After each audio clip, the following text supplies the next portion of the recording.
அஸ்ஸலாமு அலைக்கும் வரஹ்மத்துல்லாஹி வபரகாத்துஹு. தினமும் ஒரு தெளிவு. பெண்கள் வேலைக்கு செல்வதை இஸ்லாம் அனுமதிக்கிறதா என்று ஒரு கேள்வி கேட்கப்பட்டிருக்கிறது. அன்பிற்குரியவர்களே, பெண்கள் வேலைக்கு செல்வதை இஸ்லாம் எந்த வகையிலும் தடுக்கவில்லை. மாறாக அனுமதி வழங்கியிருக்கிறது. மேலும் சில ஒழுக்க வழிகாட்டுதல்களை சொல்லித் தருகின்றது. இஸ்லாம் அனுமதி வழங்கி இருக்கிறது என்பதற்கான ஆதாரங்களை நாம் தேடும் பொழுது திருக்குரானுடைய 4வது அத்தியாயம் 32வது வசனத்தில் அல்லாஹ் பேசுகிறான். ஆண்கள் பாடுபட்டதில் அவர்களுக்குரிய பங்கு உண்டு, பெண்கள் பாடுபட்டதில் அவர்களுக்குரிய பங்கு அதில் உண்டு என்று கூறுகிறான்.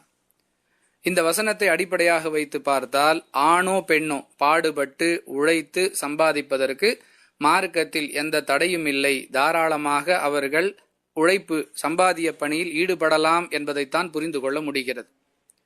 மேலும் ரசூலுல்லாஹி ஸல்லல்லாஹு அலைஹி வஸல்லம் அவர்கள் இத்தா காலத்தில் இருக்கக்கூடிய ஒரு பெண் சம்பாதிப்பதற்கு அனுமதி வழங்கி வழிகாட்டுதல்களை சொல்லி இருக்கிறார்கள். முஸ்லிமில் இடம்பெறக்கூடிய 2972வது ஹதீஸ். ஜாபிர் இப்னு அப்துல்லா ரலியல்லாஹு அன்ஹு அவர்களுடைய அறிவிப்பாக இடம்பெறக்கூடிய செய்தியில் தன்னுடைய சிறிய தாய் இத்தா காலத்தில் சம்பாதித்துக் கொள்வதற்கு பெருமானார் ஸல்லல்லாஹு அலைஹி வஸல்லம் அவர்களால் அனுமதி வழங்கப்பட்டிருந்தார்கள் என்பதை பார்க்க முடிகிறது. தோட்டத்திற்கு சென்று பழங்களை பறித்து அதை கொண்டு கிடைக்கக்கூடிய வருமானத்திலிருந்து தர்மமும் செய்யலாம், உன்னுடைய தேவைகளுக்கும் நீ அதை பயன்படுத்தி கொள்ளலாம் என்று அல்லாஹுடைய தூதர் அவர்கள் சொன்ன வாசகத்தை ஜாபிர் இப்னு அப்துல்லாஹ் ரலியல்லாஹு அன்ஹு அவர்கள் அறிவிக்கிறார்கள்.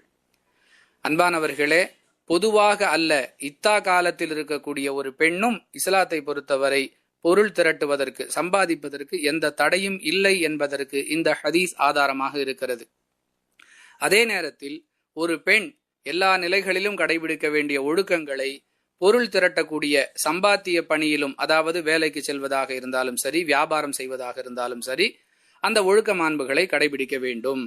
அந்நிய ஆண்களுடன் கை கொள்ள வேண்டிய தனித்திருத்தல் போன்ற சூழ்நிலைகளை தவிர்ப்பது, அந்நிய ஆண்களுடன் வாகனத்தில் நெருக்கமாக அமர்ந்து செல்வது, வியாபாரம் தொழில் என்ற அடிப்படையில் துவங்கக்கூடிய அறிமுகம் தவறான செயல்களுக்கு இட்டு செல்லக்கூடிய அந்த நெருக்கடி நிலைகளை விட்டும் பாதுகாத்துக் கொள்வது, இதுபோன்ற இஸ்லாம் சொல்லக்கூடிய ஒழுக்க மாண்புகளை கடைபிடிக்க வேண்டும் என்ற வழிகாட்டுதலோடு ஒரு பெண் தாராளமாக வேலைக்கு செல்லலாம், வியாபாரம் செய்யலாம், சம்பாதிக்கலாம். இஸ்லாத்தில் இதற்கு எந்த தடையும் இல்லை என்பதே இதற்கான தெளிவு.